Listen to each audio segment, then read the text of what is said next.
Une première pause pour vous rappeler qu'il ne faut pas oublier l'un des éléments suivants. Ce serait dommage de perdre quelques points. Vous devez mentionner votre nom, votre prénom, votre classe, ainsi que le nom de votre professeur principal, préciser que vous êtes dans le cadre d'un oral du DNB ou du brevet, et enfin mentionner le thème sur lequel vous allez présenter votre exposé, ici le parcours citoyen. Bonjour, je m'appelle Constantin Korozov, je suis élève en classe de 3e B au collège Martin Luther King et ma professeure principale est Madame Châtelain. Dans le cadre de l'oral du DNB, je vais vous présenter mon exposé avec pour thème le parcours citoyen. Une nouvelle pause avec plusieurs points à aborder. Pour commencer, le plan. Vous avez peut-être remarqué que je n'ai pas annoncé à l'oral mon plan au jury. Pour des soucis de temps et de fluidité, j'ai pris l'option d'afficher le plan sur chacune des diapositives de mon exposé et d'allumer au fur et à mesure le titre des parties. De cette façon-là, le jury peut savoir à tout moment où on se situe dans le déroulé du plan de mon exposé. Dans votre introduction, vous allez devoir formuler une problématique, c'est-à-dire une question à laquelle vous allez ensuite répondre tout au long de votre exposé. Votre plan va devoir être construit pour répondre progressivement à la problématique jusqu'à la conclusion. Le parcours citoyen est un parcours assez souple. Vous avez le choix entre de nombreuses options. Si vous êtes membre d'une association, vous pouvez faire comme moi et présenter l'association et un projet que vous avez mené dans le cadre de cette association. Mais vous pouvez également remplacer cette association par un atelier du midi au collège ou un projet de classe qui vous ont amené à une production finale que vous allez pouvoir présenter dans le cadre de cet exposé. Et toujours dans la longue liste de ce qui est possible de présenter, peut-être que vous êtes membre des jeunes pompiers volontaires, ou que vous avez été élu au CVC et que vous avez mené des actions au sein du collège dans le cadre du CVC que vous allez présenter dans l'exposé. Et il existe encore d'autres options. N'hésitez pas à vous rapprocher de l'un de vos professeurs qui pourra vous aiguiller et vous aider à décider, le cas échéant, si le parcours citoyen est pertinent ou non. Dans cet exposé, je vais vous expliquer comment j'ai été amené au mois de juin de l'année dernière à mener une partie de jeu de rôle dans le cadre du festival des Nuits ludiques de Villiers-le-Bel. Et ce que cela m'a apporté. Je vais commencer par rapidement vous expliquer ce qu'est le jeu de rôle. Pour ma part, j'ai choisi de ne pas suivre le plan recommandé dans le document cadre, puisque j'ai opté pour un plan en 3 parties et non en 2 parties. Dans le cadre de mon exposé, il me semblait important d'opter pour cette prise de liberté, parce que le jeu de rôle est quelque chose qui n'est pas nécessairement connu de tous, et qu'il me semblait important que le jury en connaisse la définition pour pouvoir comprendre ce que j'allais lui expliquer par la suite. Étant donné la souplesse du parcours citoyen, vous serez peut-être amené à vous écarter aussi en partie du plan proposé dans le document cadre. Si c'est le cas, n'hésitez pas à demander conseil à un professeur qui sera en mesure de vous aiguiller, de vous accompagner sur cette prise d'autonomie. Pour introduire cette première partie, je ne lis pas mon titre, mais je soigne une transition à l'oral. Je vais commencer par vous expliquer rapidement ce qu'est le jeu de rôle. Avec cette phrase, je crée une transition entre mon introduction et ma première partie. C'est quelque chose qui va être important. Soigner les transitions va amener de la fluidité, va montrer que la construction de votre plan est logique.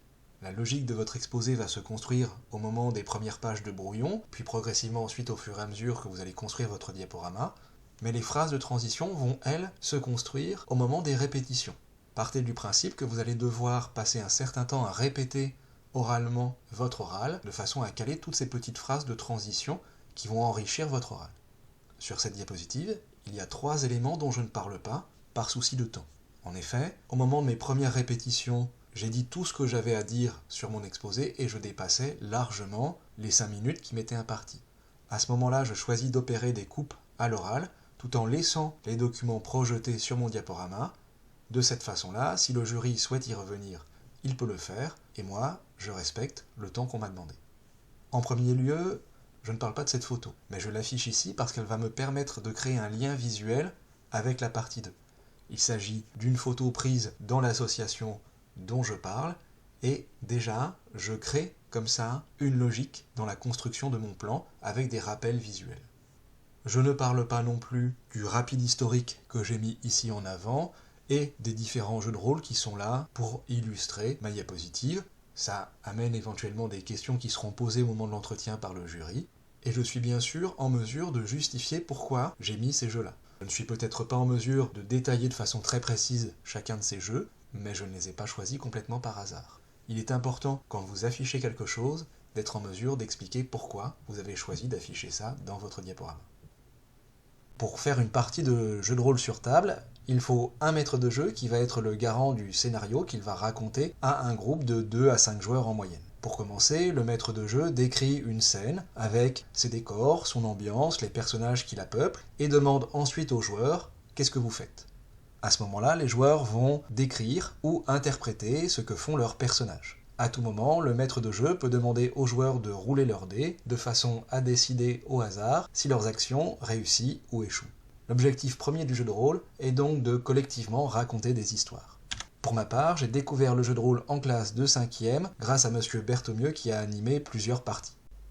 Je passe très rapidement sur cette diapositive, sans en détailler le contenu, parce que son objectif principal est de créer le lien entre la partie 1 et la partie 2. J'insiste sur l'importance de créer des transitions, de créer du lien entre vos parties. La plupart du temps, ça va se faire à l'oral au moment de vos répétitions, mais il y a aussi un travail en amont qui va être préparé au moment du brouillon, puis de la réalisation du diaporama. Comme c'est une expérience que j'ai beaucoup aimée, j'ai cherché par la suite à poursuivre le jeu de rôle en dehors du collège, et j'ai découvert l'association Les Chevaliers d'Oberon. Les Chevaliers d'Oberon est donc une association de jeux de rôle basée à Daumont, en face de la médiathèque, qui a pour but... Cette diapositive s'inscrit dans la suite directe de la précédente, je n'ai donc pas besoin de travailler une transition à l'oral, puisque les choses s'enchaînent de façon logique et fluide. Je prends tout de même soin d'allumer le titre de la partie 2, puisqu'on est arrivé à la partie 2. De cette façon, le jury comprend que l'on vient de changer de partie. Je projette un organigramme de l'association Les Chevaliers d'Oberon, mais je n'entre pas dans le détail de la structure de l'association par souci de temps. Vous aurez remarqué que je reprojette la même photo qui était présente dans la partie 1, de façon à créer un lien visuel et un écho avec la partie 1. Il est important dans votre exposé de développer des moyens qui vont permettre de créer un lien, un écho entre les différentes parties, de façon à montrer la logique de votre plan et de votre raisonnement. J'affiche également des captures Google Maps que je ne détaille pas une nouvelle fois par souci de temps, mais si le jury souhaite y revenir au moment de l'entretien, ça me permettra d'expliquer au jury comment j'ai gagné en autonomie en prenant les transports seuls. En ce qui vous concerne vous allez devoir adapter cette diapositive au sujet qui est le vôtre. Mais quoi qu'il arrive, il faut prendre le temps de poser le cadre dans lequel vous allez être amené à mener le projet que vous allez présenter par la suite. Que ce soit un atelier, une autre association, le CVC, etc., etc.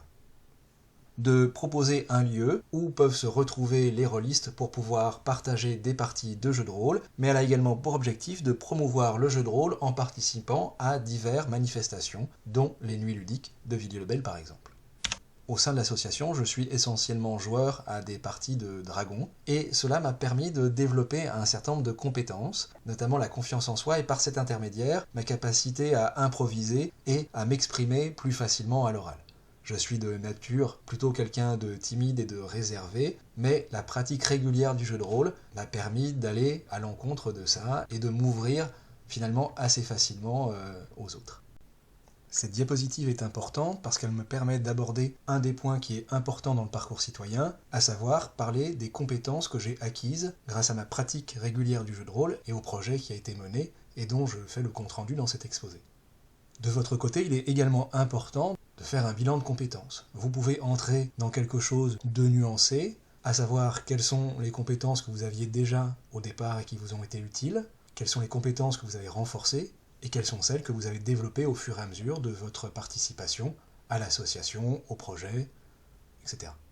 En ce qui me concerne, par souci de temps, je ne développe pas toutes les compétences que je projette, mais je me concentre principalement sur celles que je n'avais pas avant de pratiquer le jeu de rôle et que j'ai développées grâce à ma pratique du jeu de rôle. Mais encore une fois, parce que toutes les autres compétences sont également projetées, j'invite le jury à y revenir s'il le souhaite au moment de l'entretien pour développer de façon plus construite et plus détaillée ces compétences. Pour l'anecdote, j'ai choisi une présentation sous la forme d'hexagone qui parlera probablement à un jury rôliste, puisque les plans de donjons dans les jeux de rôle, notamment de type Donjons et Dragons, sont sous forme d'hexagone. Un jury qui n'est pas rôliste passera probablement à côté de ce petit clin d'œil visuel, mais c'est pas bien grave. J'ai également eu l'occasion d'être à plusieurs moments maître de jeu sur des parties de Cthulhu Hack. Quand on est maître de jeu, cela demande de maîtriser toutes les compétences auxquelles on fait appel quand on est joueur, mais avec une maîtrise un peu plus poussée puisqu'on est garant de la bonne tenue de la partie. Comme on le disait, l'un des objectifs principaux de l'association des Chevaliers d'Oberon est de promouvoir le jeu de rôle en participant à des manifestations comme par exemple le Festival des Nuits Ludiques de Villiers-le-Bel. Vous avez remarqué que je n'ai pas lu le titre de la partie 3, mais j'ai soigné la transition en disant, comme on le disait, l'un des objectifs principaux de l'association Les Chevaliers d'Oberon, etc. Et donc avec cette phrase, je crée un lien direct avec la partie 2, et je fais un écho avec l'introduction, puisqu'on avait parlé du Festival des Nuits Ludiques de Villiers-le-Bel dans l'introduction. J'arrive à la partie 3, j'allume le titre de la partie 3.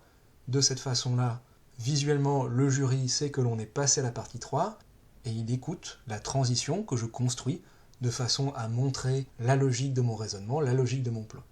Il y a également un écho visuel, puisque je reprends l'affiche des Nuits Ludiques et les photos de la manifestation que j'avais présentées en introduction. Je prends ensuite le temps de décrire le cadre du projet en lui-même, le lieu, les dates, la durée du projet, les intervenants et les objectifs. De votre côté, vous ferez la même chose, en adaptant bien sûr votre propos à votre projet. Les Nuits Ludiques de Villiers-le-Bel est un festival qui a lieu le premier week-end de juin depuis 3 ans et qui a pour objectif de rassembler le jeu sous toutes ses formes, que ce soit le jeu de société, le jeu de plateau, le jeu de rôle bien sûr, mais aussi le wargame. Pour ça, le festival fait appel à toutes les associations de Villiers-le-Bel, mais aussi des villes environnantes, pour organiser des parties et faire découvrir des jeux différents aux festivaliers.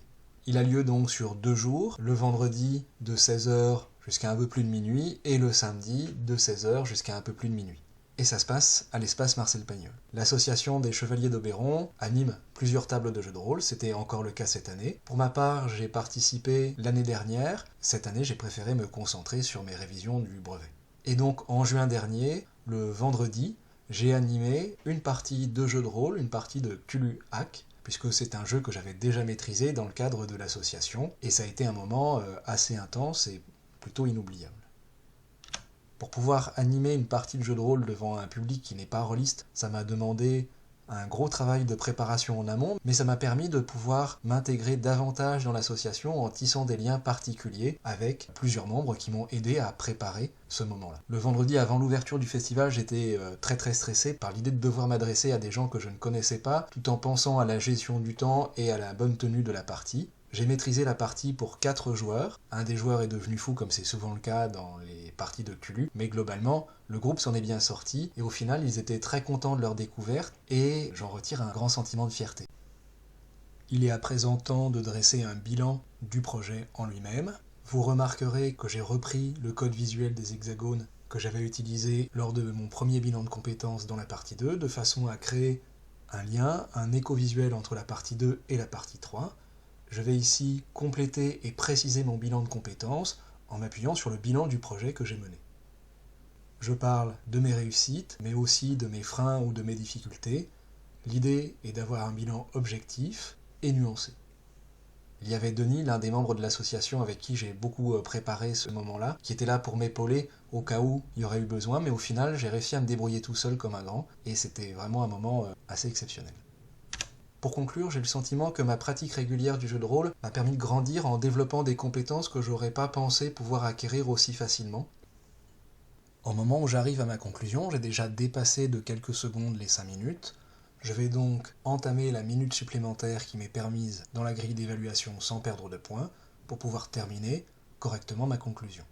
J'arrive à la conclusion, j'allume le titre et je prends soin d'amener ma conclusion par un petit mot de transition pour conclure. C'est la façon la plus simple pour amorcer sa conclusion. Dans beaucoup de cas, ça pourra être pertinent de travailler quelque chose de plus construit. Ici, ça se présentait bien, j'ai donc choisi la simplicité. Cette diapositive présente un résumé de tout ce qui a été présenté dans l'exposé et permet de finaliser la réponse à la problématique qui avait été posée en introduction. Aujourd'hui, je m'exprime plus facilement, je vais plus facilement vers les autres, et tout ça c'est grâce au jeu de rôle. Et enfin, pour terminer, j'aimerais insister sur le fait que la pratique du jeu de rôle s'inscrit parfaitement dans les valeurs de notre République, puisque faire preuve d'imaginaire, d'invention et d'expression, eh bien ça engage vers une forme de liberté. Le jeu de rôle se pratique à plusieurs, et c'est donc important d'être en mesure d'écouter les autres, et donc d'avoir une forme d'égalité au sein du groupe. Et enfin, une partie de jeu de rôle, c'est un moment de partage et d'entraide, et donc un joli moment de fraternité. Et c'est dans le but de soutenir ces valeurs que l'association a pour objectif de promouvoir le jeu de rôle à des publics qui ne le connaissent pas encore. Les Chevaliers d'Oberon participeront l'année prochaine à nouveau à la 4e édition des Nuits ludiques de Villiers-le-Bel, mais d'ores et déjà, il y a d'autres projets, notamment l'animation de parties de jeux de rôle dans les maisons de retraite ou les médiathèques pour faire connaître le jeu de rôle à un public différent, et je compte bien y participer. Pour terminer ma conclusion, j'ai souhaité mettre en évidence les liens qui existent entre la pratique du jeu de rôle et les valeurs de la République française, autrement dit des valeurs citoyennes. C'est également quelque chose que vous devriez pouvoir faire dans votre exposé, puisque quel que soit le sujet que vous avez pris, il s'inscrit normalement dans une démarche civique, dans une démarche citoyenne, et on peut normalement relier des valeurs ou des compétences aux futurs citoyens que vous allez devenir. Et enfin, pour conclure ma conclusion, je termine sur une ouverture, une projection sur les projets futurs de l'association et mon positionnement par rapport à ça.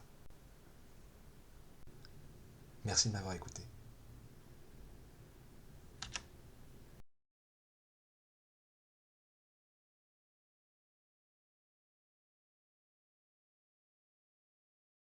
Bon courage les élèves, et bonne chance!